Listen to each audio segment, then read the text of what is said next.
authors and their brand recognition. The familiarity and consistency of regular podcasts help to develop your brand to make it a household name. In addition, you can integrate information about your products and services according to the theme you will cover in each episode of the podcast. You can also create an entire extra marketing strategy that we may explain more later.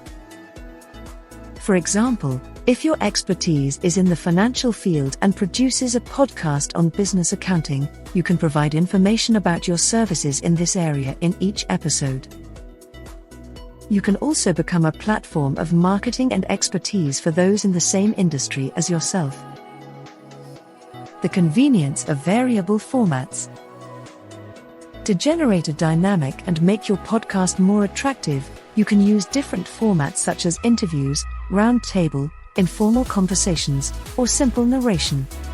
Besides, each episode can have another arrangement if your market niche is a more open and flexible audience. The platforms for popularizing podcasts are also many and are growing every day.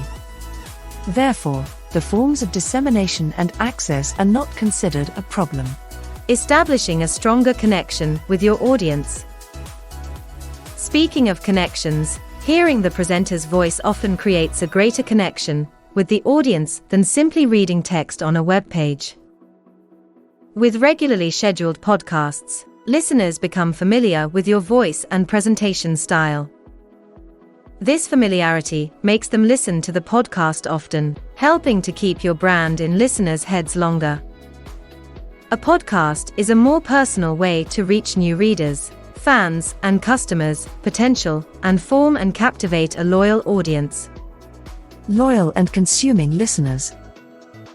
In one of the leading surveys conducted, more than 60% of people interviewed claimed to have purchased a recommended product or service on a podcast that they often listen to, proclaiming to trust the program and transferring that trust to the advertised product or service. Wherever you are, if you have a smartphone and internet connection, the podcast can be listened to. Many people take advantage of the hours they face in traffic or treadmill at the gym to catch up and listen to their favorite podcasts. This way, the content ends up becoming much more accessible than websites, videos, or books. Now that you know a little more about podcasts, what do you think?